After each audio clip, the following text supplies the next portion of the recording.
اگلی آیت میں اللہ عز و جل فرماتے ہیں وَإِذَا قِيلَ لَهُمْ آمِنُوا، اور جب کہا جاتا ہے بابا ایمان لے آؤ، تو کما آمن الناس، جیسے یہ لوگ ایمان لے آئے ہیں۔ کون لوگ؟ کہ صحابہ ایمان لے آئے ہیں۔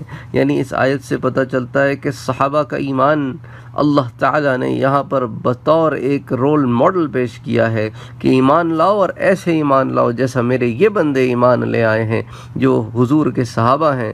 وَإِذَا قِيلَ لَهُمْ آمِنُوا كَمَا آمَنَ النَّاسِ قالوا، تو کہتے ہیں انؤمنوا، ہم ایسے ایمان لے آئے، کما آمن السفہاء، جیسا یہ بے وقوف ایمان لے آئے ہیں کہ جنت کو بھی مانتے ہیں اور جہنم کو بھی مانتے ہیں اور عذاب قبر کو بھی مانتے ہیں اور حشر کو بھی مانتے ہیں، یہ ہم ایسے ایمان لے آئے، ہم کیوں ایمان لے آئے؟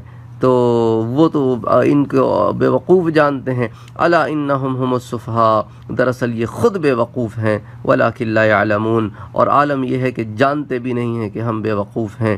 تو اللہ تعالیٰ منافقین کے بارے میں اس آیت میں فرماتے ہیں کہ یہ خود بے وقوف ہیں اور لوگوں کو بے وقوف سمجھتے ہیں، اور ایسے بے وقوف ہیں کہ جانتے بھی نہیں کہ ہم بے وقوف ہیں۔